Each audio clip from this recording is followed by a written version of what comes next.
And so this young guy, Carl Sagan, um, gave what I consider to be the most logical, clear discussion of extraterrestrial life and life on other planets. And I was like, wow, this guy is really impressive. He was very young at the time. He'll say I was even younger at the time. Buy my novel, Escape from the Village, from major booksellers online. Go to escapevillage.com. Subscribe to the Substack.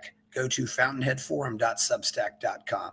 Support the forum. Go to buymeacoffee.com/fountainheadforum. Thank you. Okay. Welcome to the Party Pal. This is Fountainhead Forum 340. I'm talking to Ed Hudgins, who was an executive with the Atlas Society. He worked for Dick Armey.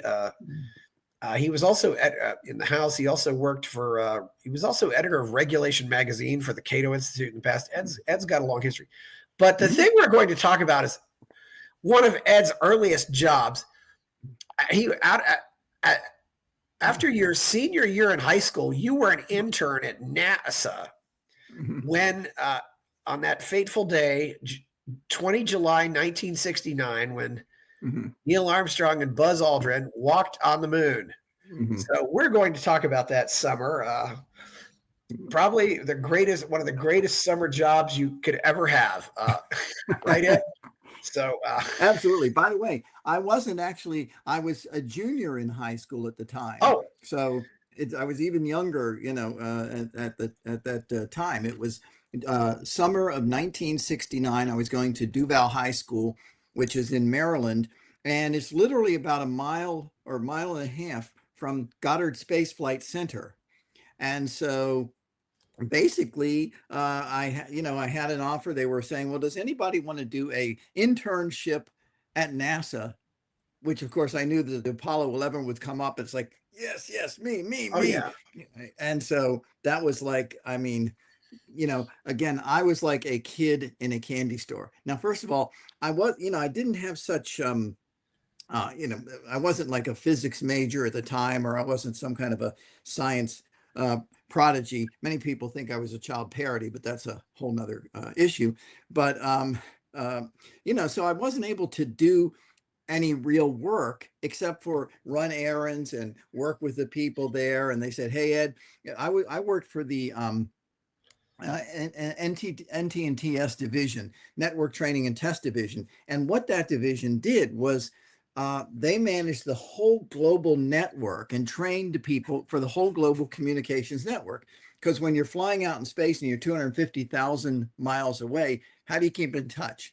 So they had stations in Goldstone in California, Canberra in Australia. By the way, there's a really good movie about the Australian dish called The Dish. So if you really want to get a kind of a cool movie, take a look at the dish. They had, I think, one in Madagascar. They had others, or Spain. I think they had one in around Madrid somewhere. So they had this whole network. And of course, they had to train the people to actually know how to run the network and how to communicate with guys that are 250,000 miles away up on the moon.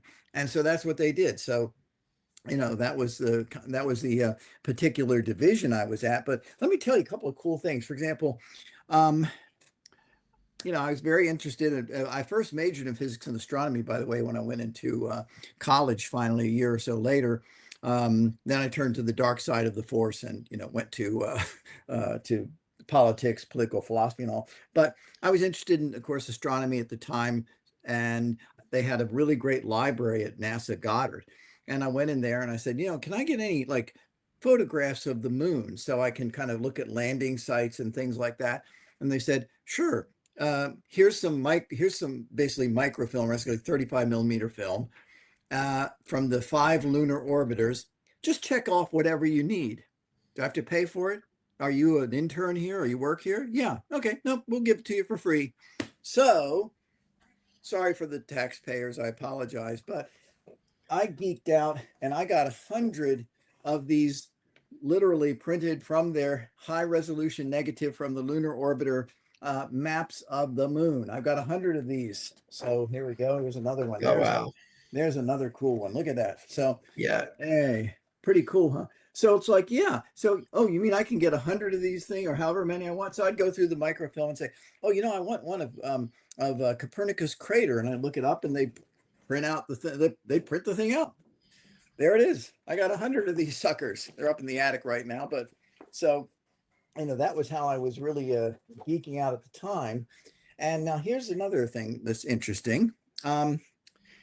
Back then, of course, this is pre-internet, pre-tech, pre-everything. The computer on the Apollo 11 lander, this thing is probably 1,000 times more powerful, or if not more, than what they have in the Yes. spaceship. Yeah, your cell phone is 1,000 times more powerful. Yes. Yeah, or even more, actually. Yes. But and this computer was probably 1,000 times larger than your cell phone. It was, yes. And probably weighed 1,000 times what your cell phone weighs. There we go. There's mine. Anyway, every controller, every person in the control room had one of these. And because I was there, I got one too. This is the timeline.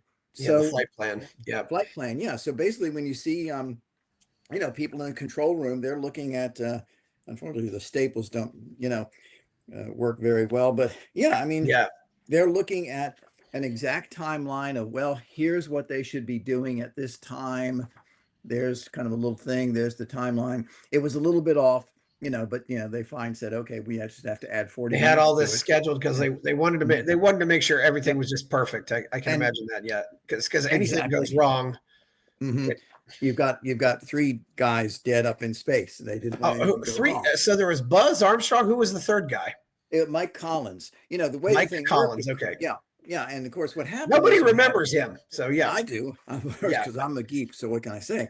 Yeah. But let me see here. I'm gonna look for something to show you. Well, okay, I'm always looking for stuff. Here we go. Okay, I'll get this in a minute. Yeah. This does go to Spotify and Apple as well. But some people will watch this video.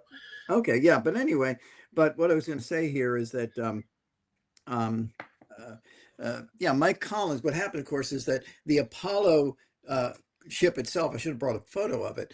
They had the module, the lunar lander was actually attached to the command module, which was the thing that looked like a little gumdrop, and then the big bay with all the oxygen stuff like that. And so what happened, of course, is that the lander, detached from the command module, took Buzz and Neil down to the surface. They did their thing. Then they came back and had to rendezvous with the command module, essentially. And then, Buzz and Neil got back into the command module and they headed back to Earth. So the bottom part of the lunar lander is still on the surface of the moon. The top part that took them back up, I'm not sure if it's still circling the moon or not, whether it crashed, but that's what went on there. Very interesting. And there are famous photos out there that shows that that Mike Collins took, and you see the lunar lander there, and you see the Earth in the background.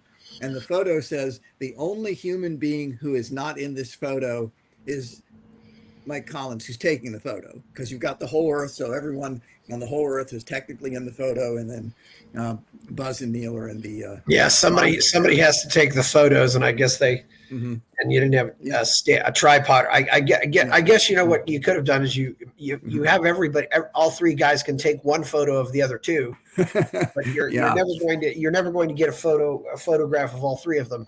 Yeah, they didn't have the they didn't have the kind of things that we have today where they could set it up. Plus, they were trying not to get not to crash and do all sorts of terrible things, so they really didn't have time for all of that. Yeah. But so how did you get this? How did you get on? So you were at Duval High School, which is in Prince George's County, which is a DC suburb. Yep. Mm-hmm. And so how did you? And so I guess the NASA headquarters was nearby there, or how did you get this job? Well, basically because, they had programs for kids during the summer. Okay. Yeah, NASA Goddard was about a mile to a mile and a half down the road from the Duval High School. And so when I saw this thing, I was really into science, and I assumed that I would probably end up being an astronomer, which, by the way, if you see all the pictures on my wall, you can kind of figure out what my interests are. There we go. Over there. Yeah. There's some over here. And there's a cool one up there. Yeah. So anyway, you get the point. But Yeah, somebody Ed, is could it be fair to but say that I think people were a lot more fascinated with space back then than they are now? yes, absolutely. Yeah. And it's something I'd like to, before I want to say a few more things about Apollo, but that's one of the things that's a major challenge today is back at that time, there was enthusiasm about we human beings are going to do this incredible, great thing. We're going to go to the moon. And by the way, at the same time, if you remember, Star Trek was on TV. It ended just before the lunar landing, but there was a whole generation of us that were just fascinated by technology and wow, everything is possible. And so you had a whole generation that became engineers and technical folks because they were inspired by Apollo. And by the way, the other thing that was happening, and this is a year before the first moon landing, was this movie came out. There we go, 2001: A Space Odyssey. Um, I saw this, by Yeah. the way. There's a little program. They gave out programs at the time, back in the And old that days. started as a book, right? This is it. Well, it's just it's a little thing. It's a booklet. It's got photos of, But from the didn't it movie. start out as a novel there, or was it initially just a movie? Well, actually, this is an interesting story. Here we go. I hate that movie anyway, but yeah. Well, I love the movie, by the way. But let me say, here's the novel. What was happening was Arthur C. Clarke was approached by Stanley Kubrick saying, I want to make a science fiction movie. And I want to make a good science fiction movie. It's not going to be just everybody shooting each other up and stuff like that. I want to make it really profound. And so Arthur C. Clarke was writing the novel and working on the script at the same time. But the thing is, number one, there were technical things that they couldn't do. For example, in the novel, the astronauts go to Saturn, not Jupiter, and they go past Jupiter and they swing by Jupiter and they go to Saturn. And Arthur C. Clarke Stanley Kubrick simply couldn't get the special effects proper for the look of the planet Saturn. Another thing is that there was a book is going to have a lot more stuff than a movie, even though it's a very long movie, by the way. And so there are things in here that explain more than what you get in the movie. And the other thing is that Stanley Kubrick, he wanted to make it a movie that you got to think about stuff. It's a movie about essentially human evolution and what is the next stage. And you'll note in the movie, there are 3 places where you hear the theme of Also sprach Zarathustra, the opening of the great Richard Strauss tone poem. You have it at the iconic beginning, right, where you see this triple planetary alignment and da, da, da, very wonderful. That's the song. By the way, I love the tone poem itself, the whole thing. That's a great score. But it's after Nietzsche's Also sprach Zarathustra. But what's interesting is that you hear the theme in the film at 3 points: at the beginning, and then I assume that everybody listening to this have seen 2001. If you haven't seen it, right after this thing, you got to sign off. We might have a lot of people who haven't seen it. It's an old movie by a lot of people's standards. It is the great science fiction. What it did is opened up a whole bunch of other sci-fi people. But what you do I will say my problem is, Ed, I am very auditory, and Kubrick is a very visual director. Very visual. That's correct. Why it just does not connect with me for that reason. Yeah. I mean, there's no dialogue for 40 minutes, and I'm just thinking, correct. What's going on here? I'm just watching a bunch of flashy images on the screen. For me, that is just that's why I hate almost all of Kubrick's movies. Yeah. But again, it's by the way, this is a very interesting point on education, which I can talk to you about if you want, about an education revolution, because kids learn. I've got 2 14-year-old daughters. Kids learn in very different ways. Some are more auditory, some are more visual, some are more hands-on. And we have a school system that's over a century old. It's a one-size-fits-all, sage on the stage approach, and it's failing us completely. Exactly. Yes. We can talk about that a little bit later. But, I don't want to go into. I want to talk about NASA. But let's get back to this. But the point is, in Kubrick's movie, the 2 other places that you hear the Zarathustra theme is when the primitive creatures, I'll just say that, have this leap into the next stage of human evolution. And then at the end, there's the next leap into human evolution. And if you really want to kind of figure out what was behind it, if the movie's a little bit too abstract, you can get it from Arthur C. Clarke's book. But, oh, by the way, here's another thing. These are the abbreviations. Whenever you hear in the control room, we STI on da da da da, it's all like sounds gobbledygook, right, to you? Yeah. This is the book of abbreviations. Let me Yes. see how many pages is it that you had. Yeah, I mean, you have your, in a place like that, you end up having your own internal slang, your own That's internal right. jargon. This Everybody is 20, in the room knows this what is you 20, mean. this is 22 pages of this.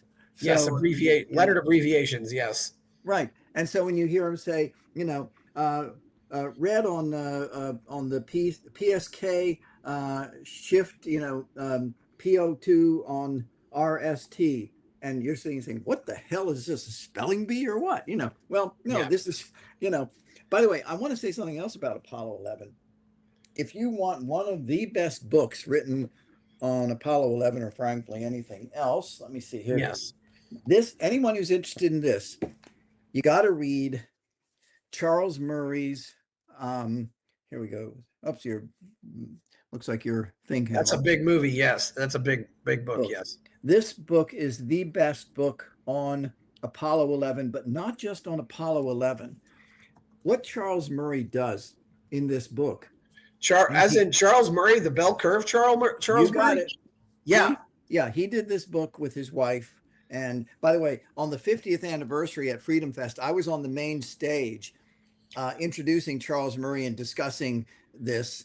And he was not on the main stage. He was on the big screen in the back. And the reason was because NASA so loved his book correctly that he was being wined and dined in Houston celebrating the 50th anniversary. So he was on the big screen in the back. And I was saying, so Charles, tell us about this and that and the other. So anyway, but the reason this is incredible is it really, if you want to know, not just, oh, it sounds cool, how exactly do you go from 0 to putting men on the moon?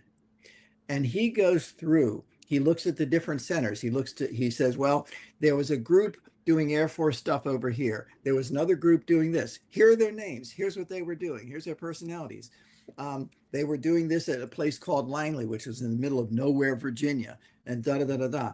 And why did they get interested in this stuff? Well, there were other people doing rockets, like Russians, for example, and we had the B-2s and all. But when Kennedy said we're going to go to the moon, they had no clue how to do it. And when you talk about the complexity of going to the moon, it's staggering. And if you really want to appreciate the complexity, but not to, overdo your brain, but to show here's how you take complexity and make it simple and workable, you got to read Charles Murray's book. It is the best thing written. And this is the Charles Murray. And by the way, one of the other books, I'm not going to turn around and grab it off my shelf here, was Human Accomplishment.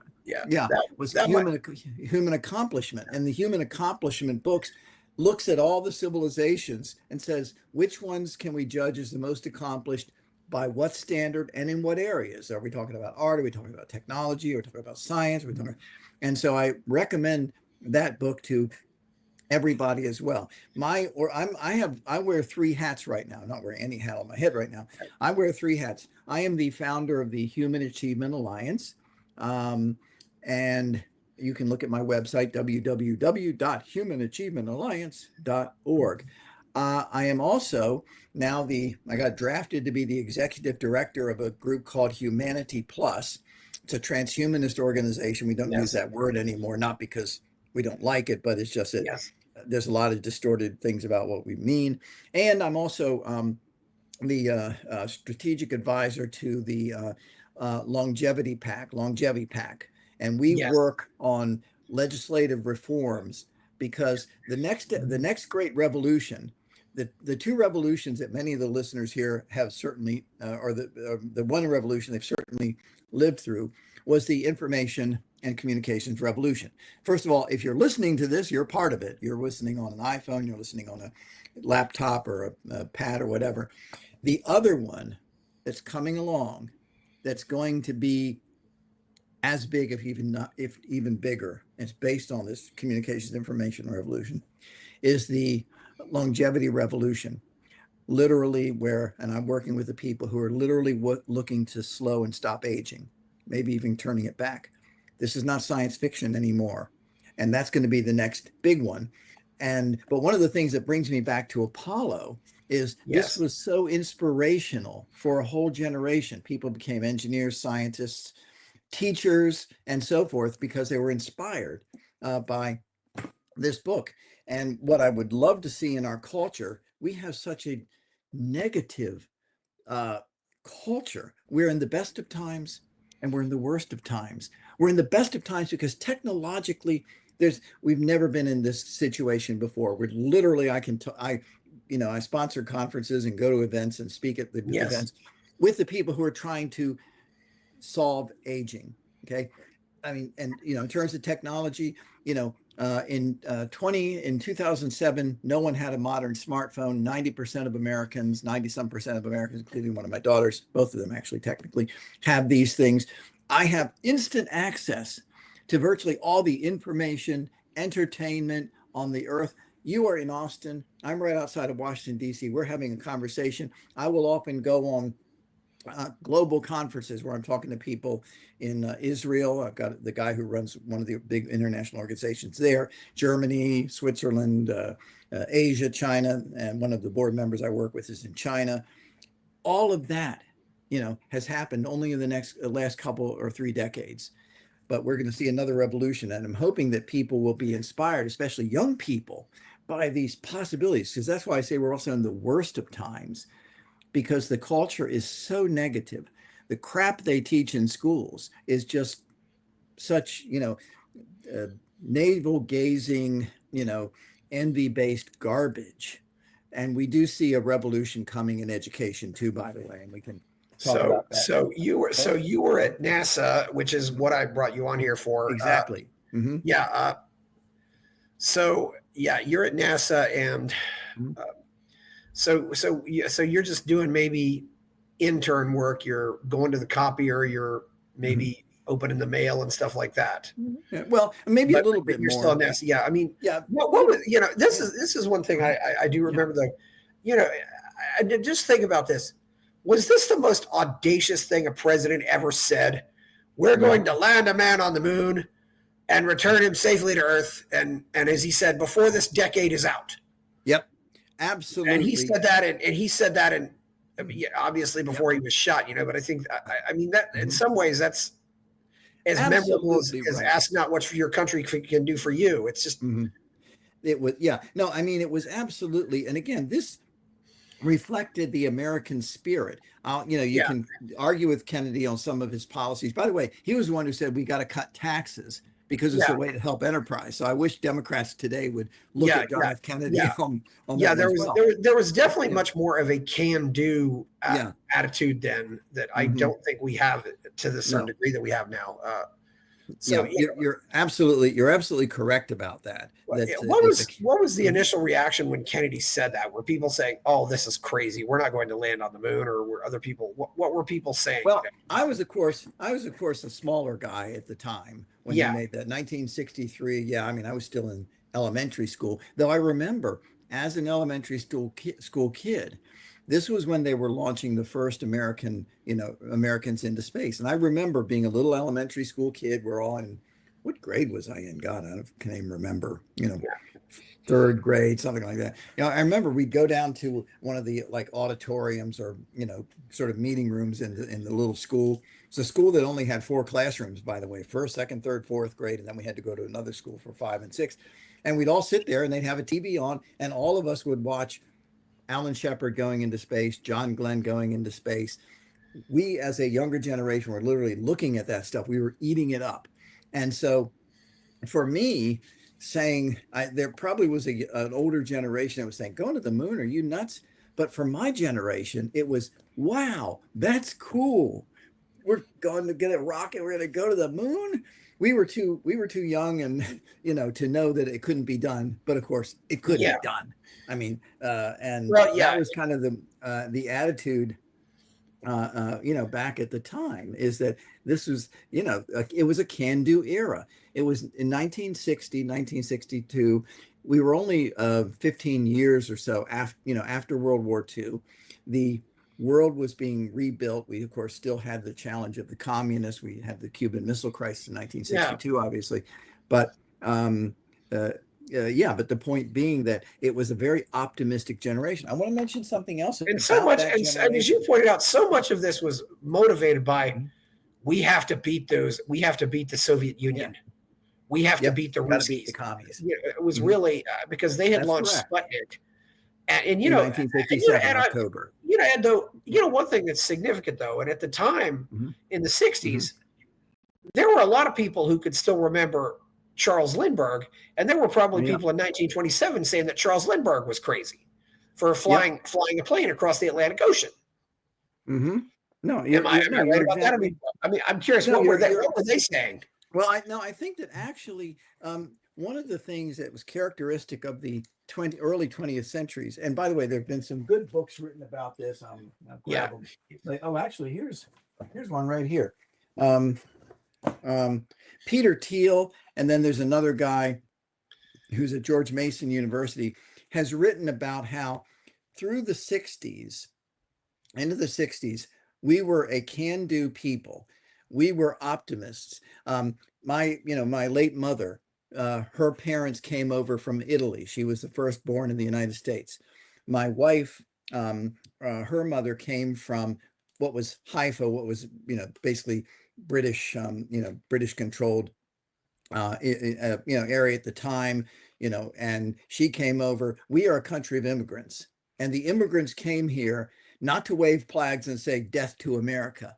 They came here to wave American flags and say, damn it, I don't have to put up with the oppression, the economic problems and so forth. I can come here and I can do whatever the hell I want. I can achieve through my own efforts. Oh, there was another one you might have heard about. Tell me if I'm wrong. You may have heard about, actually, let me, here we go. I want to mention another immigrant and whose story is a very interesting story. It's this immigrant here. Do you know this immigrant here? Yes, Ayn Rand. Yes. There's my Atlas Shrugged. Yeah, I mean that's how I know you, but that's really not. I don't know what. Yeah, she wrote a nice article about it. Yeah, but she wasn't there, was she?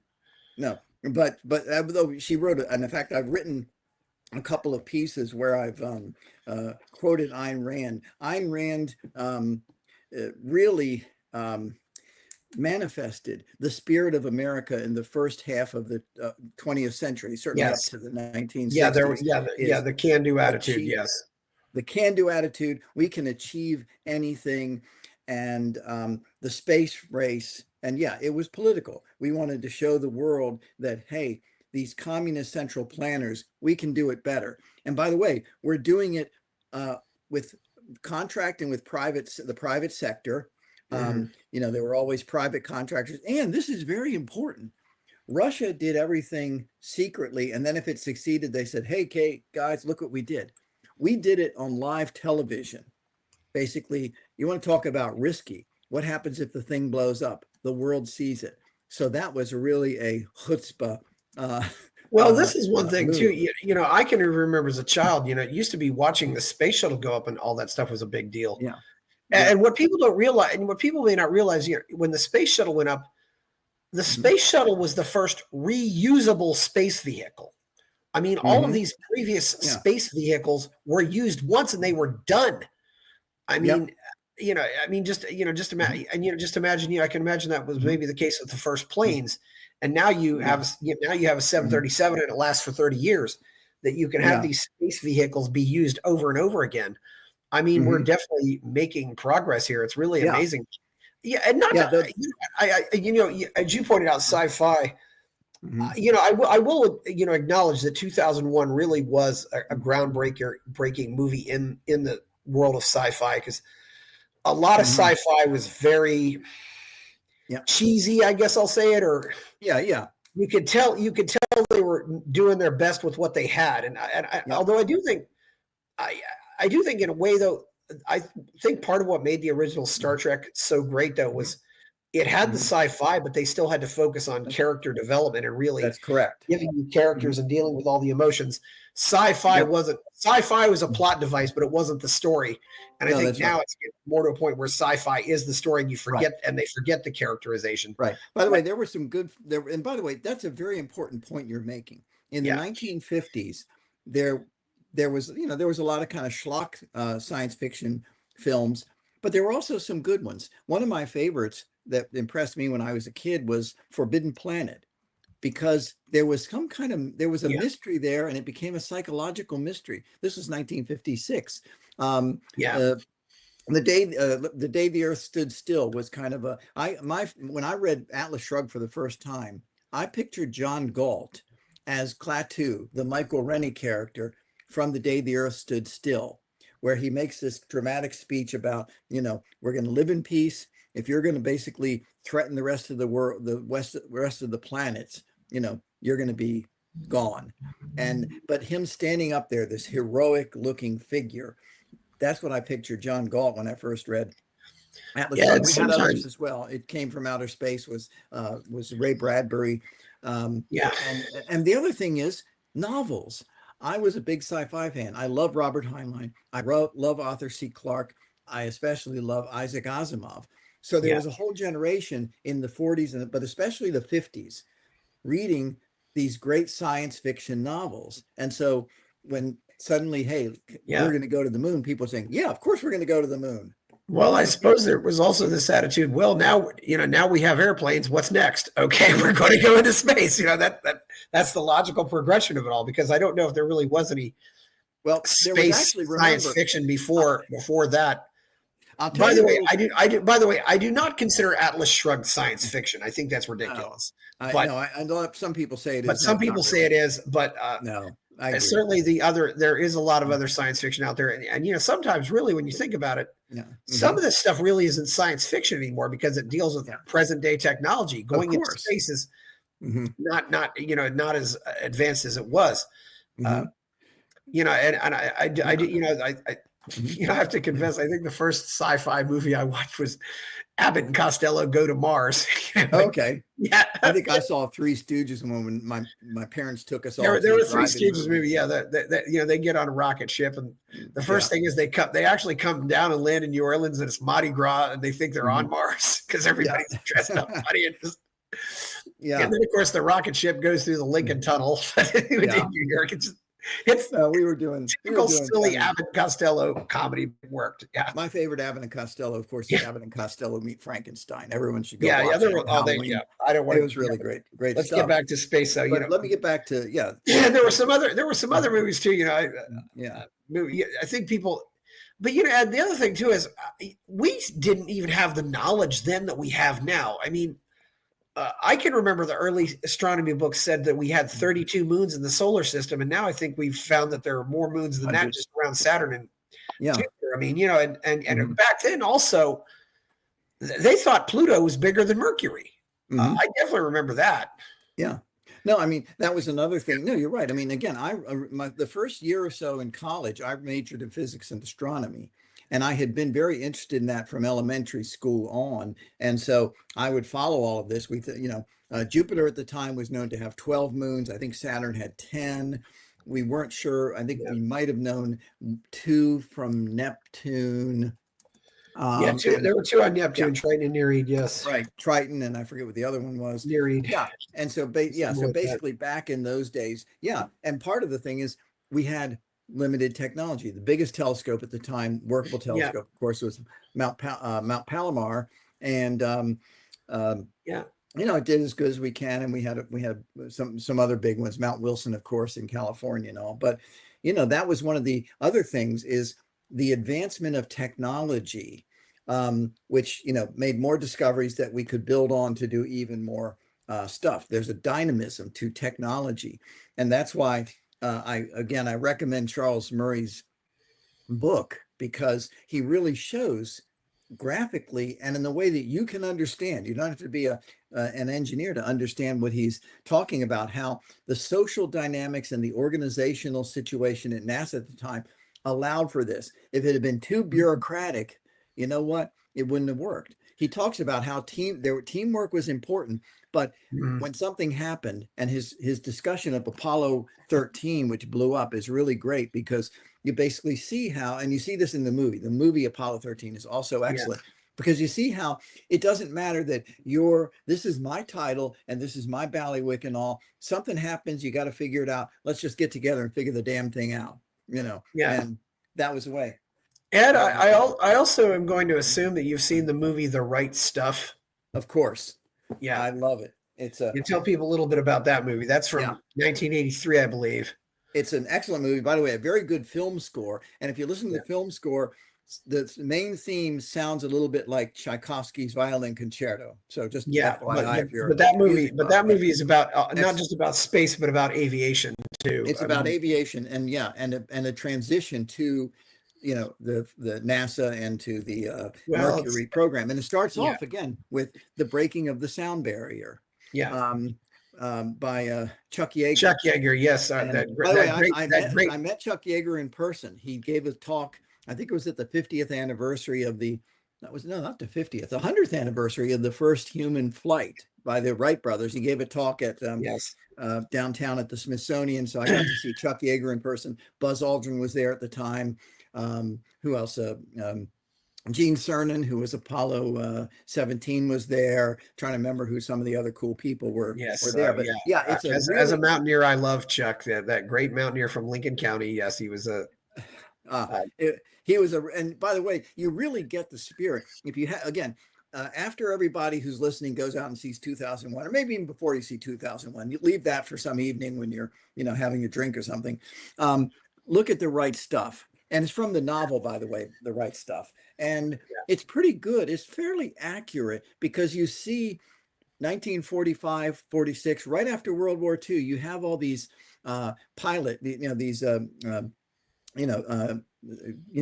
jockeys who, were fighting in the war and all, and they're good old boys. They're not into top brass and all this kind of crap. It's like, I'm going to go out and I'm going to do this damn thing. I'm going to get in the damn rock or the plane and do this. And of course, Chuck Yeager, is the one who broke the sound barrier with the X1, which by the way is in the museum downtown, the Smithsonian. If you ever want to, really see something cool, go to the Smithsonian, the Air and Space Museum. And I even wrote about this somewhere, where you walk into the main hall of the Air and Space Museum, and in a glance, perceptually, Ayn Rand would really appreciate this. In a perceptual glance, you can kind of see the history of it. You see the Wright brothers plane is hanging there. The Spirit, from Kitty Hawk. You see the Wright brothers plane. You see the Spirit of St. Louis, which was, of course, Lindbergh's plane that flew the Atlantic for the first time. It's right there. You're looking at it. Yeah. You see the X1. You see Chuck Yeager's plane that broke the sound barrier right there, and you see the Apollo 11 capsule, and a lot more. By the way, we also see a model of the first liquid fuel rocket that worked. And it was Robert Goddard. That's why we have Goddard Space Flight Center, 1920. I always wondered who was Goddard. Yeah, and that's good. And people might not understand. By breaking the sound barrier, we just mean he flew a plane faster than the speed of sound, which is many people said it couldn't be done. By the way, said it couldn't be done. Yeah, it's the next thing, of course, maybe we'll get to a place where we're flying faster than the speed of light, but that'll be pretty phenomenal. Yeah, Ed, what was the vibe leading up to the moon landing? I mean, was this getting a lot of news coverage? I mean, and this was a time when, we just had three networks, with Cronkite, Murrow, and whoever else was on. I mean, was there a lot? Were they talking about on the news? Well, were they saying, well, hey, were people saying, no, we're not going to do this? Yes, we're going to do this. No. Will it go on time? Mostly it was optimistic. And Walter Cronkite, of course, was known for being a real space enthusiast during the first moon landing. Yeah.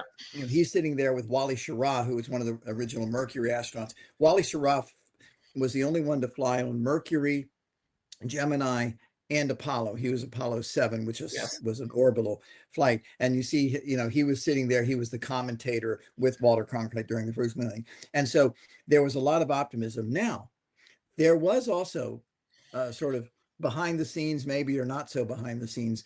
Well, why are we going to the moon when there are people starving? Why are we going to the moon, and fill in your favorite welfare program that people should be given? Why are we doing it? And in fact, I remember the guy who became the mayor of DC, Marion Barry. I forget what Yes, he was Marion doing at the Barry. time. We And he know said, that famous video of Marion Barry. Yes. yeah, bitch set Yeah. me up. If you want to look at, because he was Yeah. literally doing crack cocaine in a motel room and they had it Yeah. recorded. This Anyway, was before the internet. Yes. I know, but it's out there. You Yeah. guys can look up, became the Yes, of mayor course. and Yes. his honor. But anyway, but I remember, I think it was Marion Barry who, said, well, I couldn't, when the moon landing occurred, well, I couldn't care less about it. This is, who cares? Because after all, they're starving kids in DC or whatever. And of course, I would say, well, I don't like starving kids, but maybe you should look at why they are starving. Well, first of all, it's because maybe they don't have enough grocery stores, because they're all closing down, because they get Yes. robbed all the time. When I went to Catholic University, where I got my PhD, Yeah. by the way, in Brookland, it's becoming a nicer area now, but you had the Catholic University, you had a few, like some bars and some like Okay. Yeah. was over. And then if you went too far out, I remember talking to a woman at some reception at Catholic U, and she was one of these snotty liberal types, and they were about to close a particular grocery store in the area. They had very few, and she was, oh, well, the government should make it stay open. I said, well, maybe if people didn't rob it every day, it would be open. Yeah. Ed, so, Ed, I Yeah. should ask you, by the way, Yeah. I always like to ask this: where did you go to college, and what did you pay for it? I went to the University of Maryland as an undergraduate. I had to, back then, I could get by, I forget what the amount was, $300-400 a semester for tuition. And Yeah. I could basically work during the summer. Yeah. I worked mainly It as was a possible janitor, back then. or I Yeah. worked in a grocery store. Okay. And, Yeah. Yeah. That was possible back then. yeah. And then I went to American University for my master's degree. I went back for a year to Maryland for my PhD, but I didn't like it because the politics department was too kind of positivistic, in the sense of, Oh, well, and so Catholic University was a place where, even though I'm not Catholic, yeah. you could discuss values. I studied Aristotle there, and, Oh, yeah. and they really cared about values. And so whether I agreed completely with them or not wasn't the point. They were coming from the same Aristotelian background Yes. that I was coming from. And so I got my PhD there. As I say, originally as an undergraduate was in physics and astronomy. Right. I kept my interest in that, but my PhD is in political theory, international relations.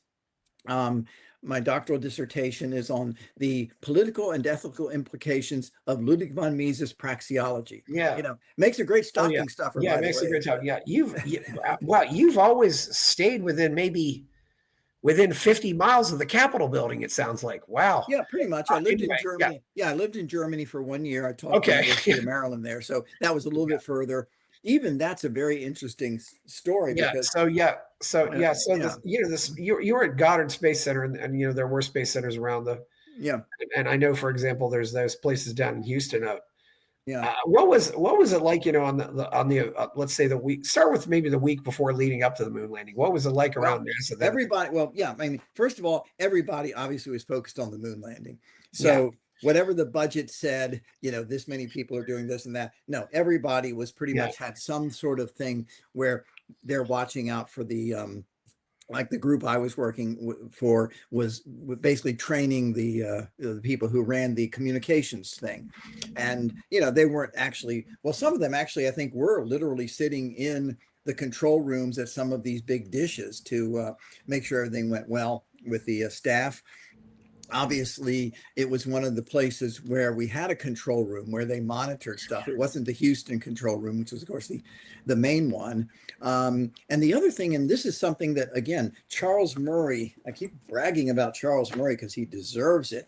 One of the things he does here, and you can, since you asked about what was it like, sort of, he talks about how you always saw the big control room, right? They had the screens up there, and they had the rows of sort of desks, or not desks, but things where everybody's looking at a monitor and all. Okay, and so you'd say Fido, or you'd have the flight controller Gene Kranz, or one of the guys, basically saying, okay, we go for a burn, and they run out Fido, this one, that one, that one, and so each of those people had we're looking at one particular thing. What about the life support system? Was it working? Was there a problem with it? What about the computer? Was the computer working correctly? What about the da da da da da? And they had like, 6 or 8, I forget how many times. But here's the other thing. They had back rooms. So if the guy who's looking at, let's say, the internal, system has a problem or a question, he's got an earphone in there, and there's a whole back room of a dozen or maybe a couple dozen people just looking at that. And around the country, and again, I sort of knew a little bit about that, but when I read Charles Murray's book, I got more about that. Literally, you would have people in who were, like, for example, the LEM was produced by a private company, okay? And the people who made the LEM, I think it was in Ohio, they were sitting around there. So if somebody said, this switch doesn't seem to be working, or we have a question about this switch, they would literally look up and say, okay, this switch was produced on October 16th. It was tested here. Here are the results of the test for that switch, just that little switch. You had hundreds of people behind the scene checking every little thing and on call, so that the guy in the control room sitting there looking at life support or whatever the thing was, basically is, can you guys find out about this? Oh, and by the way, you have to tell me in the next 15 to 20 seconds. And that's why his description in the book on Apollo 13 is you really see what happened behind the scenes, and NASA Goddard, at the time, I mean, there were a lot of people who weren't directly involved, but who everyone was following it. You had scientists there who were doing other things. NASA Goddard was not just running the moon program, but there were big aspects of it. It was Houston that was doing the main, they have a big place. Yeah, there's a lot of space down in Houston too. Yeah. It's wild. Yeah, and both Neil Armstrong and John Glenn are both from Ohio, and of course the Wright brothers were in Dayton. Yep. There's John Glenn High School, which is near where Glenn grew up. There's a Neil Armstrong Museum, which is a nice little, if you got a couple hours. Of course, the airport in Columbus is now named for John Glenn, the main airport.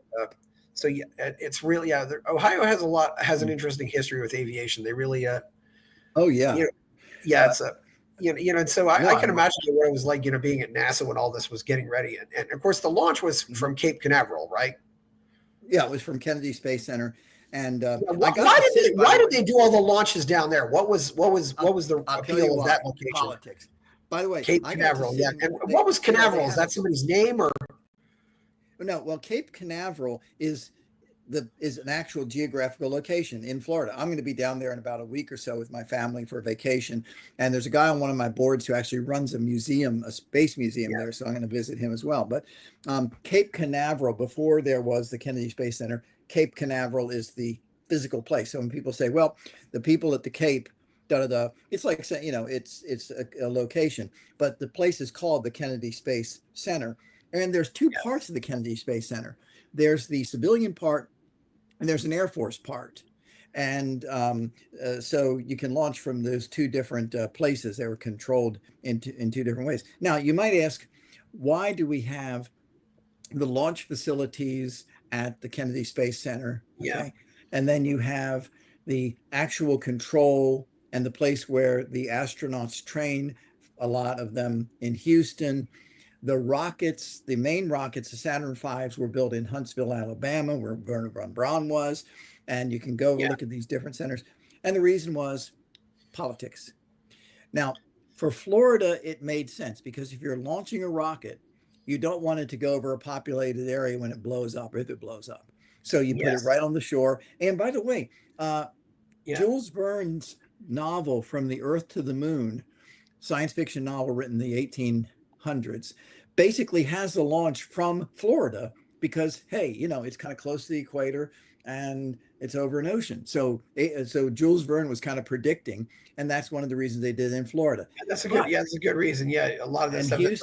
Houston, it's because that's where Lyndon Johnson was from.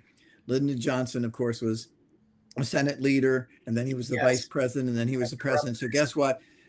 I want something for my state, and I want the Space Center to be in Houston, and that's the way it's going to be. You want your money? You're going to put the center there. You understand? Got your attention here. So that was Lyndon Johnson. And the other thing is, frankly, and I mean, this is the politics of NASA. We have a lot of centers. Some of them are very good and do good work. Some of them are probably, well, you can put it somewhere else. Ohio, you mentioned, obviously. There's the Stennis Center in Mississippi. The Jet Propulsion Laboratory. But it's all now you've got political support from Texas. You got political support from Alabama, from Mississippi, from Ohio, from Florida, from California. I'll go through some of the others. So they gave it to Alabama because of George Wallace. No. It was from, I don't know. Yeah. Well, Huntsville actually does have a reputation as being a somewhat of a high-tech city. It's got a university there, and I'm sure. I think they did something pre-NASA there, and I can't remember exactly what it was. Yeah. So anyway, so the reason is it's all spread out. And NASA Goddard is up here in Maryland. Of course, it's a major center. DC. You know, and of course, you know, it's also interesting. Ohio also had this. I'm not sure what's going on with it. But back after the Civil War, a guy named Hiram Perkins left money to have an observatory in central Ohio, which was north of Columbus, which was actually not a good place though, because Ohio is pretty cloudy. I know, but it's still there, and it was one of these places that was a state of the art observatory when it opened, and now it's just kind of being neglected. But you know, a telescope, when you realize it, it kind of lasts forever. It doesn't really, as long as it works, it works. But there is still something there. But that's it. But now that a lot of the telescopes are in out near Arizona and Tucson because it's high up and it's a very, very dry area where they hardly get any clouds. Oh yeah. So what was it like, you know, leading up to the launch? I mean, obviously you weren't at the Cape, but I can imagine it was pretty wild working for NASA during all this and watching all this happen. Where I was it's also significant too because the last episode of Star Trek aired on June 3rd, 1969. The last new episode was. So Star Trek just ended, and although I don't know if we knew it was going to end, but they knew. They were told that's the last one, guys. Well, and it's also considered by a lot of fans to be one of the worst ones. But that's right; it's not a very good one. I know you were probably a Trekker. I suppose there were probably a lot of Trekkers at NASA. They probably loved that, didn't they? I mean, again, because that's what I said is that all of this stuff was going on at the same time. Again, we had 2001, we had Star Trek. And again, Star Trek, you pointed this out and you're quite correct about this. It was a very optimistic view of the future. Yeah, there were challenges and so forth and all, but it was I like to say in a sense, it was liberal when liberalism was actually a nice thing. You know, it was, we had a mixed crew of, you had a black woman, you had a Russian, Japanese guy, and again, it was not, everything is horrible and the world is terrible and we're all guilty of being evil imperialists and all this kind of crap that you see today. It was basically, yes, we're big techno guys and we're going to have challenges out there and we're going to meet those challenges and we're going to use our brains. By the way, Gene Roddenberry, I don't have the book here. It's sitting over on the other shelf, so I'm not going to walk off this thing here. But Gene Roddenberry apparently was familiar with Ayn Rand's works, including, I think, the Romantic Manifesto. There was a book by a couple of Star Trek fans who I think knew Gene Roddenberry, and they wrote a book, and sadly it's over on the shelf, so I can't get it right now. Apparently Roddenberry was familiar with Rand, and at least I would think with the spirit of Rand, the Romantic Manifesto, whether they're politically agreed or not, that's another issue. But the idea is that's why I really love Ayn Rand's, I think some of her best writing is about Apollo. Let me see if I have here. I think that another thing about Star Trek, though, is it seems like a lot of things really did work out, even though people were, a lot of times the enemy wasn't the enemy. It was just misunderstanding was the enemy, and you could work things out. And Kirk, and there was often that said, like there's that episode, Mirror, Mirror, where the guy says, you do have the power to take the crystals from us. And Kirk says, we can, but we won't. That's right. And he says, consider that, because it really was a world that was committed to peace, and that's not anything unless it was, unless they were already attacked. You had your bad guys in the Romulans and the Klingons. Really, it was I think Spock is an interesting character. Mm-hmm. I do think the most absurd thing about Star Trek nowadays is that everybody goes wherever they please on that ship. I mean, you really every let's face it, if you had a ship like that, everybody would have their ID badges, and they would have to go. They would have to use their ID badges to get into engineering and get into the bridge. Now places like sick bay or the dining area, probably anybody could go there, but it's just it's always absurd the way anybody just takes over that ship so easily. And then I know I don't want. But hey, they were doing really great for their time. It's No, I agree. Science fiction has come a long way. I don't watch any of it anymore because it's all garbage. Yeah. I want to read something. Since this is the Fountainhead Forum, everybody. Yes. I'm going to read a few things. This was Ayn Rand's.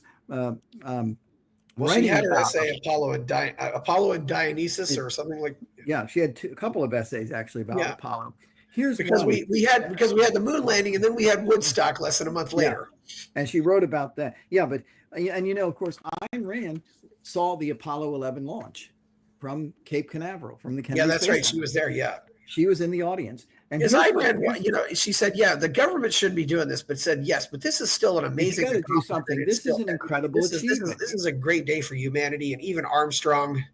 Yeah. One small step for man, one giant leap for mankind. Exactly. I mean, I'm going to assume, Ed, I assume this was the moon landing. I assume that this was all live.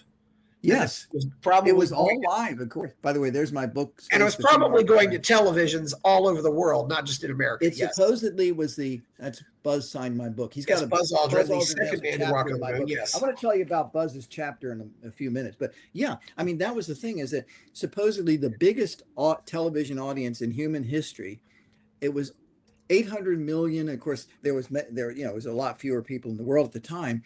But I forget what it was, like 40 or 50% of the world literally watched live when Apollo landed and when Neil Armstrong walked on the moon. And let me read you what Ayn Rand wrote. Well, there were probably lots of people at the time who didn't have access to TVs at all, but yes. Well, even in a lot of the less developed countries, you could see, like, there's one TV in the window of, a store or something, and you got like 50 people around watching this thing. I could imagine, for example, some town where there's maybe where there's a TV in the bar and everybody goes out to the bar. Hey, you're gonna watch people walk on the moon. And they say, what's the moon? They said, that big white ball up in the sky. That's right. But let me read you this. This is Ayn Rand writing about it. She's writing about Apollo and the rocket. Think of what was required. That's right. Buzz is still alive, by the way. I know. Yes, Buzz Aldrin is still alive. Yeah. Buzz is still alive. He just turned, I think, 95. 95. I haven't seen him for a few years. I used to see him every couple of years at conferences, and he's still around. But let me read from Ayn Rand. Ayn Rand wrote it much better than I could ever do. So this is her writing about it. She says, think of what was required to achieve that mission. Think of the unpitying effort, the merciless discipline, the courage, the responsibility of relying on one's judgment, the days, nights, and years of unswerving dedication to a goal, the tension of the unbroken maintenance of a full, clear mental focus, and the honesty. And then this is when she was watching the actual thing. And again, I can imagine, I never saw a Saturn V launch live, but she was talking about what we had seen. This is about the launch, what we had seen in naked essentials, but in reality, not in a work of fiction, was the concretized abstraction of man's greatness. The most inspiring aspect of Apollo 11's flight was that it made such an abstraction as rationality, knowledge, science, perceivable in direct, immediate experience, that it involved a landing on another celestial body, was like a dramatist's emphasis on the dimension of reason's power. That's Ayn Rand writing about the first landing on the moon. And I think she's absolutely correct. Yeah, it is. I want to be careful with copyright possible violations. I think you're allowed with what do you call reading, it? We made sure we said it was hers. But it anyway. was hers. Fair use. Yeah, we said it was Ayn Rand's. Yeah. So I know about that. that is wild, though. There's a lot, and not to mention the science involved, the math. Yeah. I mean, it's amazing how they calculate these things. They have to say, okay, the rocket ship has to be here because you're landing on a moving target. The moon is moving, right. And was that your only time at NASA, Ed, or were you at well, NASA? The thing is, it was my only time in the sense of working there. Yeah. But because I was nearby, especially the first couple of years that I was at the University of Maryland, which is, in the same area. It's, as I pointed out, you never went outside of 50 miles away from the capital. Right, basically, except for when I was in Germany. But, except for Germany. Yeah. Which is a little bit more. But anyway, I would go. They had, in fact, I wish I had it with me. It's in the other room. In 1969, I believe it was after the moon landing. They had they had, and they still probably have, a regular lecture series every Friday, I think it is, at one of the auditoriums, and they would have guests talking about all sorts of science stuff. It could be astronomy, it could be evolution. Unfortunately, I missed seeing Louis Leakey because he was scheduled to be there, and then he got sick and wasn't able to be there. I did meet his son there. One of the people, I guess it's in the other room. Sorry about that. One of the people who I met there was a young fellow named Carl Sagan. And this is before anyone knew who Carl Sagan was. And I have the little brochure there that has him listed, and I can tell you the date I saw him as 1969 or late 69 or early 70. And he gave, and I was very interested, of course, in space and astronomy, about the SETI project, extraterrestrial intelligence. And so this young guy, Carl Sagan, gave what I consider to be the most logical, clear discussion of extraterrestrial life and life on other planets. And I was like, wow, this guy is really impressive. He was very young at the time. He'll say I was even younger at the time.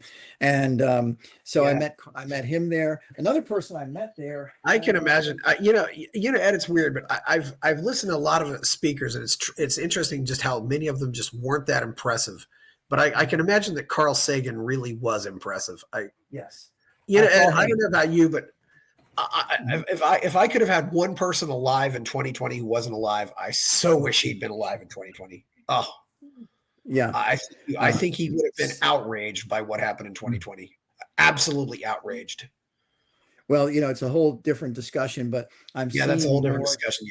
I'm seeing more, people who we consider to be sort of left who are saying, wait a minute, we were liberal in that we wanted things better for humanity. We just had different ways of doing it than Ronald Reagan or Ed Hudgins. Well, we also we also understood, that science requires free and open debate. It's not science. You can't question it. That's right. And science really isn't a being. Science is a process. No, that's right. It's a process of discovery based on putting forward theories, explanatory theories, testing them, looking at more evidence, building on knowledge. That's one of the things that I know Rand talks about, and Leonard Peikoff talks about in his books, is the spiral of knowledge, where you learn something new and then you refine your understanding, and then you go there and there and there. Oh, another person I met, by the way, because you asked me if I was how much I was still involved at NASA. And one of the people I met there was Freeman Dyson. And you probably heard of Freeman Dyson. He was one of the great physicists and futurists. And in fact, if you're into science fiction, you've heard of the Dyson sphere. Esther Dyson? No, that's a vacuum cleaner, I think. This is Freeman Dyson. I really don't know Freeman Dyson, but yeah. Oh, Freeman Dyson was one of the great physicists. I think he was Princeton. And if you've ever in science fiction heard of the Dyson sphere, that was Freeman Dyson's idea. The idea is that you have a sphere. Here's the star, the sun, and then you have a sphere around it. You build a whole planet around a star, and the star is inside, shining this way. That's the Dyson sphere. And in one of the Star Trek Next Generation ones, the one that has Scotty, coming back, he crashed into a Dyson sphere. And so that's part of the thing. But I met Freeman Dyson there. I met a number of other great physicists there. Oh, the other thing is that because I was, when I went to the Heritage Foundation 1984, I worked there till 92. 93, I went to the Joint Economic Committee. And then I went to Cato in Yeah. 2002. And at Heritage, and even more so at Cato, I was into space policy. So I was writing about space privatization. I was writing Yes. about the problems of NASA. And so I Free did, for market frontier. example, Yes.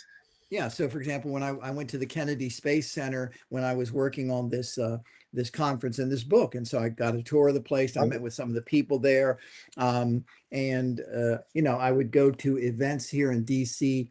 Yeah. where you would have astronauts or you'd have space geeks. I met there's another guy. Hold on here that I And met. what is something that was believed in 1969 that is now known to be false? Ooh, gosh. I mentioned they thought Pluto was larger than Mercury, but what else? Is there anything else that's really just been? And of course, that's something else we can talk about. You want to talk about why Pluto got demoted? Yeah. Well, yeah, why Pluto got reclassified. That's unfortunate. By the way, I've been to Flagstaff and I've been to the observatory where Pluto was discovered. And I've been, plus, you got the Percival Lowell. But I think it sounds like to me though, they came up with a new definition of a dwarf planet. Yes. Yeah. And so they said that Pluto is too small and too eccentric. Mm-hmm. The orbit is too eccentric for it to be classified as a planet. And so other things got classified, like Ceres got classified. And now Ceres is one of those things that they've reclassified many times, I think. I think at one time they thought Ceres was a planet, and they said, no, it's not a planet, it's an asteroid. Now they go back and forth. And I mean, the thing is, it's like, and in one sense, Pluto doesn't care. Okay. Pluto doesn't care, but it's so wild to think about just how much, we've got Ed, how does a telescope, in 1969 compare to a telescope now? Oh, there is a. I mean, what's the magnification, for example? You can give us a hard number on this if you can. Well, the thing is, it's not the magnification; it's the light gathering power, and it's the resolution.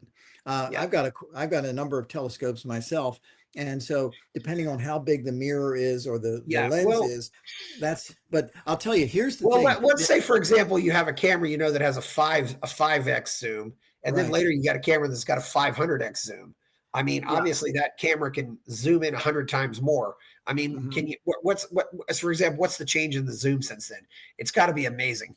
It is. Well, the big thing is, and I'll tell you, first of all, this is an interesting thing about technology. I'm looking for another thing here to show you, but one of the big here's another guy who I met. I'm a founding member of the Mars Society. Yes, I've heard of them. Yes, they believe they want to settle Mars. I know. That's a good question, Ed. How far away do you think we are from possibly traveling? By the way, I met this guy at one of my Mars Society meetings.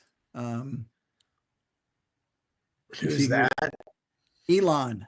Oh yeah, Elon. Yeah, Elon looks. I guess he's a lot younger there. That's why I didn't quite recognize him. Yeah. No, this is when. Yeah, he was a lot younger there when I.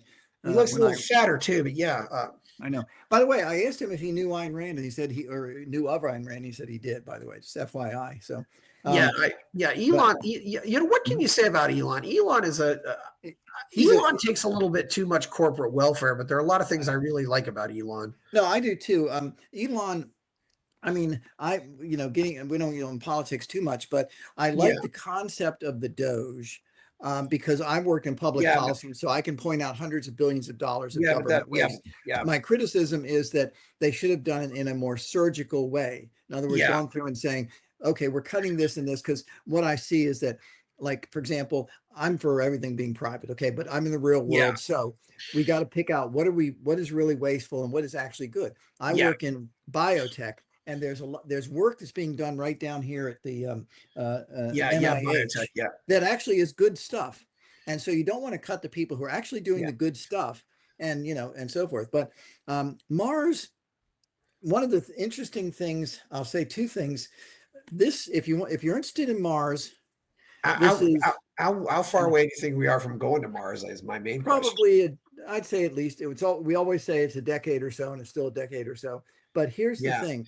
Okay, the biggest problem, and this is with space travel, is you've got to carry your fuel. So you have a spaceship, and you say, well, okay, we want to go further, so we have to add some extra fuel. But when you add some extra fuel, you have to add some extra fuel because the weight is up Yes. because you add extra fuel. And so Yeah. it just balloons It like kind of gets like that. exponential, I guess. Now, here is Bob Zuprin's, right? This is Robert Zuprin's great insight. And I know that Musk knows Zuprin, they've talked together. Here's what Zuprin says.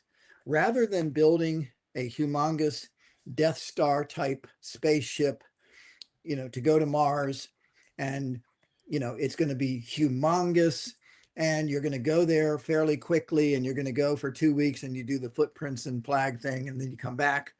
He says, here's what you do. You send an unmanned spaceship to Mars first. It has a simple chemical laboratory that can take carbon dioxide out of the Martian atmosphere, mix it with some hydrogen, which you bring along with you, and you don't have to bring a whole lot, and make kerosene rocket fuel.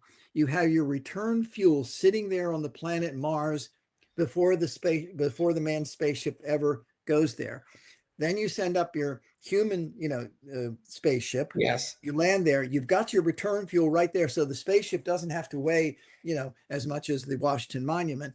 And here's the other thing: instead of doing the footprints and flag thing for 2 weeks and then coming back, you stay there for a year. You wait for the planets to come back in alignment, and then you go back, and it takes less time and it takes less fuel. That is the model that Zuprin came up with.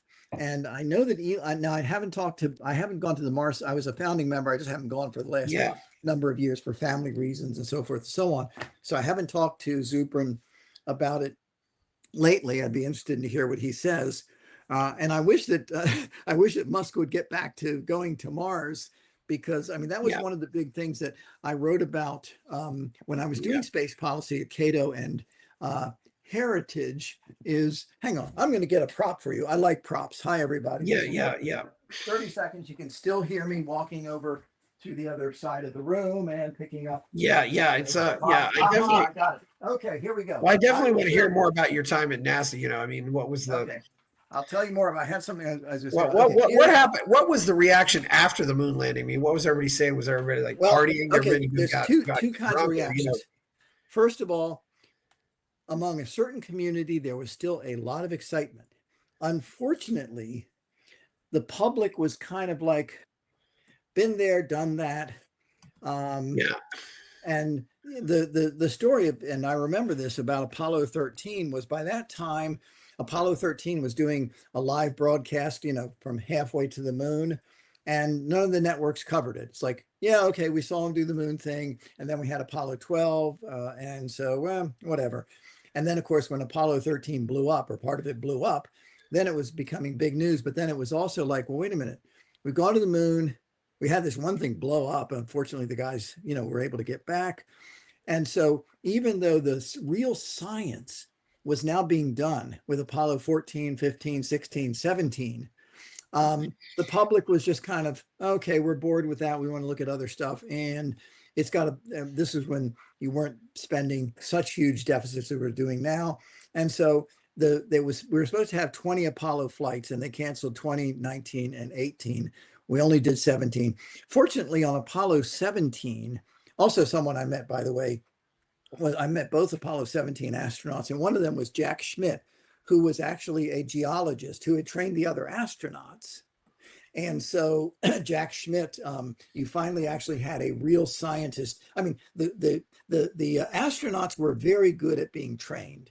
So they were really dedicated. So if they were going to walk on the moon, they knew about as much as many geologists knew. But what happened, of course, was that they actually got Jack Schmitt, who was one of the people who was training the other geologists to go to the moon. So you actually had a real scientist, trained scientist on the moon. Oh, by the way, here we go. You want to see? There we go. I love doing these kind of things. This is Bob Zuprin. This is Bob Zuprin, who the Mars Society. Jack Schmitt is Apollo 17 astronaut. I am on the other side. And those are my twins, who were, I guess, 4 or 5 at the time at one of the Mars Society conferences. Aren't they cute? They're both 14 now. They were much younger at the time. That's Jack Schmitt in the middle.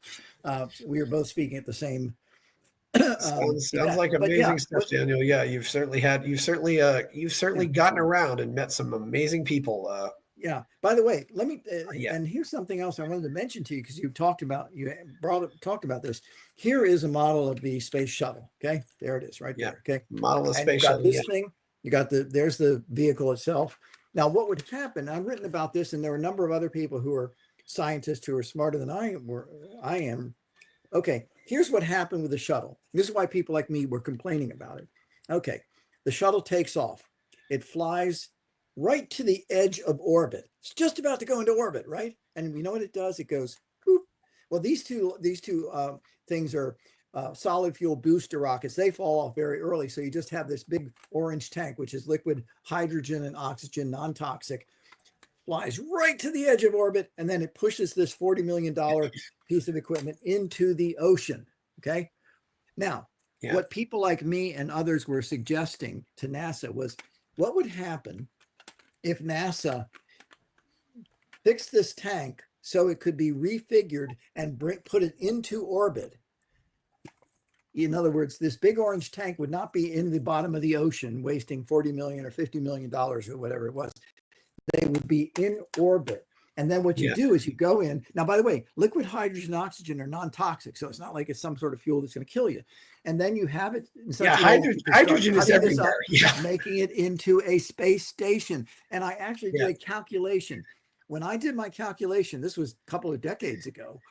yeah, If you had if up to the time I was doing my calculations, you had been putting these big tanks into orbit, every shuttle flight, you would have as much internal space yes, as in the Pentagon. You would have as much internal space in all of these things up in orbit as the Pentagon. You could hook them together and make a big space station out of this thing. The original space station was supposed to be $8 billion. It ended up being $100 billion. yeah. That's how Well, government that's works. By the way, certainly the incredible cost. technical achievement. No Oh question yeah, about these are that. all critical. Yeah. And one thing that's happened too. What can you remember a few years ago when that guy landed a ship on a comet? Yeah. Mm-hmm. I do And of remember. course, what can you tell us about that? Because people went nuts for other reasons, and it was Oh, so that was really ridiculous. cool. But it Yeah, kind there of was a tells us landing. where we are right now.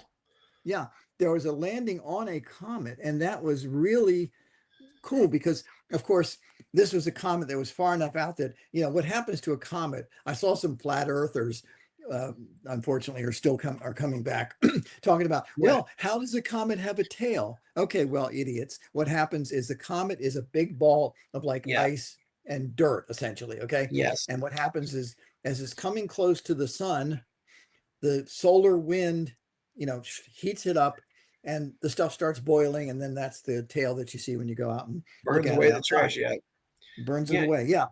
But here's the thing. They landed on this was, I think it was a Japanese ship, landed on the comet. Before it yeah, was spitting out all the stuff because it wouldn't have been able to land there.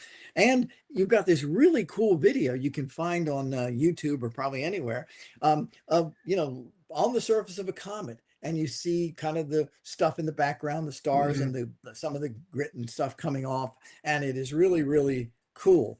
By the way, it's funny because you talk about what did we know or not know at any given time. And again, up Yeah, until, the last few centuries, we didn't know what a comet was. Was it yeah. We something didn't know what happening a in the comet was. Yeah, atmosphere? Was it, maybe the Mhm. atmosphere is screwed Yeah, up or what? and we have all We this. didn't know. And Mhm. we have all this instrumentation now that's really amazing. And there's something else.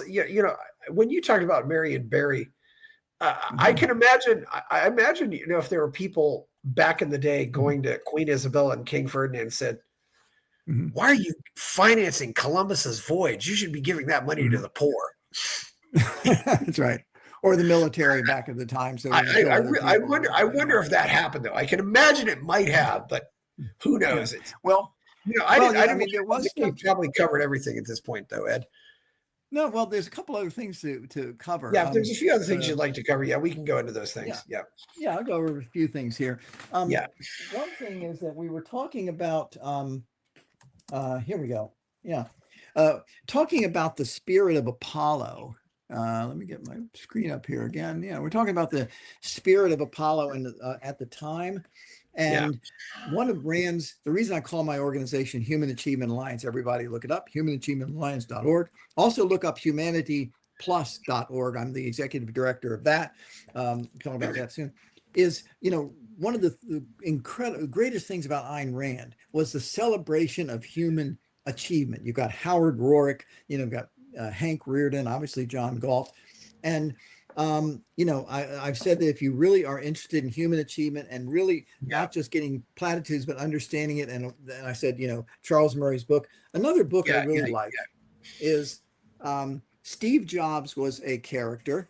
But you really, and he had a temper and this and that and the other. But again, if you look at heroes today, Steve Jobs, I think, is an example of one who had these wacky ideas that why would anybody there? I forget who it was, the head of not IBM, but one of the big companies in the 50s says, why would anybody need a personal computer? We only need about a half dozen of them in the world. And Steve I know what Jobs, you're saying. Yeah, there's a lot of people who challenge the status quo. It's pretty amazing. And he was one of them. And not only challenging the status quo, but having the drive and the imagination and the chutzpah to say, I'm going to try this. And everyone said, you are absolutely nuts. And he said, F you. He was very dramatic with his language. He said, F all of you. I'm going to do this thing. If you don't like it too. Yeah, exactly. Yeah. Is there anything else? I think we pretty much covered everything that happened at NASA. Yeah, I just want to, basically, anyone who's interested in this, as I say, read Ayn Rand's essays about it. It's wonderful. And let me tell you the other thing, I'll just kind of end on a very positive note here. Hold on, where is my other positive note? Anyway, just to end. Oh, here we go. There's me with Buzz that's when we did the book party at Cato. Anyway, Buzz Aldrin, Edwin. Yes, Buzz Aldrin. He's Anyway, but here's the thing. I can get him on here. But anyway. No, but that is one of the. His health is not. He's probably. That also reminds me of one of the great injustices. He just remarried, by the way, a couple of years ago. He's 95. That does remind me of some of the great injustices of life. Everybody remembers who was first, but most people forget who was second. And there's a joke. Buzz was the second man to walk on the moon. But yes. Yeah. By the way, there's a joke you see around, and it's usually a picture of him. A picture Edwin of him Aldrin, like this on the moon. Basically, he says, I'm Buzz Aldrin, the second man on the moon. Kneel before me. But Neil is spelled not K-E-N-N. Kneel before me. So very, very clever.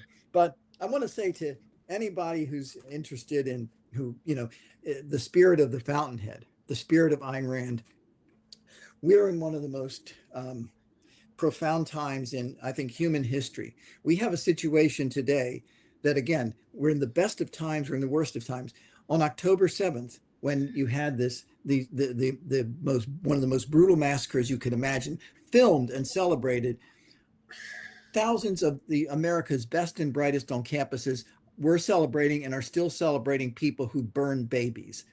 They are beyond reason. Ayn Rand would be she could not even imagine people being that despicable and morally degenerate. And there are hundreds of them in this country, thousands, I should say, and they're going to be our leaders tomorrow. And many of them still are our leaders right now. The New York City mayor is likely to be an anti-Semitic Marxist.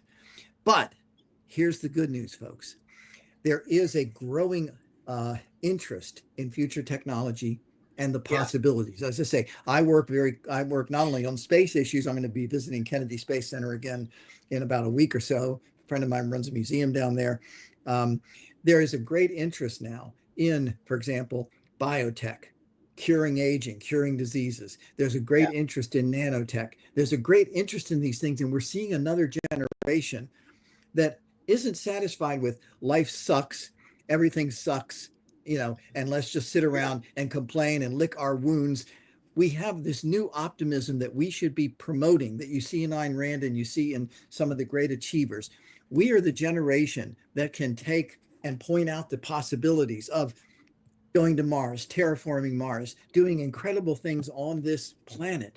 So if you're listening to me, look me up on Well, yeah, humanachievementalliance.org, Hudgins, or look me up on Humanity Plus, because we are the revolution. We're going to be something between some of the worst aspects of Trump. By the way, well, Trump has done some very good things on biotech, and yeah, we yeah, can talk about that and everything, and and on just the going woke to the side. moon though, I mean, Mhm. there's no point in going to the moon unless we can figure out some way to make it livable. I mean, we have a Yeah. different atmosphere there.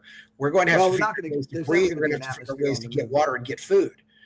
I Yeah. mean, we're gonna, By I the way, mean, the landings on the moon, what we're going to do is there's never going to be an atmosphere there, but you learned at the South Pole where you have craters that probably have ice there forever because there's no shadow. So it's always freezing. So you basically simply pump out, you basically use the yeah, ice to make water, and that's where your colonies are going to be. But yeah. Not that's, to mention the other thing too is these yeah. places are colder. I Yeah. mean, I Mhm. had I had a chemistry professor. He once said the average temperature of the universe is about 3 degrees Kelvin, Yep.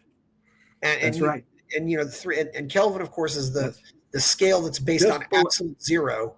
So That's you're right. talking about something that's about 200 minus 270 degrees Celsius, over You're right. 400 degrees minus over minus Mhm. 400 or more Mhm. Fahrenheit. I mean, we've got to figure out how are we That's going to right. live in these places because it's Yeah. not a place where we would survive. Yeah. I mean, For on Mars, I think we're going to live on Mars. I think, first of all, yeah, because you do have carbon dioxide in the atmosphere, you can make, and from the soil itself, yeah, you they can can make make some. bricks, Yeah, you can make something. It'll be much easier on Mars. The moon, everyone read Moon is a Harsh Mistress. It's a cool yeah. novel. Oh yeah. If you're a libertarian and you like science Would you fiction, call that everyone. Heinlein? Was that Heinlein's best? Well, I think that was one of his best. I like Heinlein's Stranger in a Strange Land. One of the interesting things about Heinlein is that hippies liked it because of the open love, Stranger in a Strange Land stuff. Libertarians loved it because you have this kind of Yeah, anarcho hero who is called the John Galt of the Revolution in Moon is a yeah, Harsh Mistress. So it's like yeah. kind of Okay, yeah. everybody loved Heinlein and everyone Yeah, should we have, love. and we have a number of libertarians, science fiction writers who were influenced by Ayn Rand. Okay, That's Ed. right. Well, this was great. Mhm. It was good having you on here, and I really wanted to talk. I've never had to Mhm. talk about space or anything like this. It is really Well, cool. so we'll find you at Human Achievement Alliance, I guess. Yep, humanachievementalliance.org, Yes. Yeah. Hudgins at humanachievementalliance.org. You can Yes. also find me in my new job as, well, I don't get paid for it, but as executive director of Humanity Plus, which is really very futuristic. Yeah. And, I want to work with people. And the other thing is, we're going to have a big revolution in Yeah. education coming up as well. Yeah. And that's I one of hope the so other. too, Ed. Yeah. Well, please like this video, subscribe to the Mhm. channel, Yep. or like There we this go. show. Go buy Yep. my novel, Escape from the Village. Check Yep. out my Substack. Mhm. People are giving me money at buymeacoffee.com. Thank you, Ed Hudgins. I'm Chris Mhm. Baker. We're out. Buy my novel, Escape from the Village, from major booksellers online. Go to escapevillage.com. Subscribe to the Substack. Go to fountainheadforum.substack.com. Support the forum. Go to buymeacoffee.com/fountainheadforum. Thank you.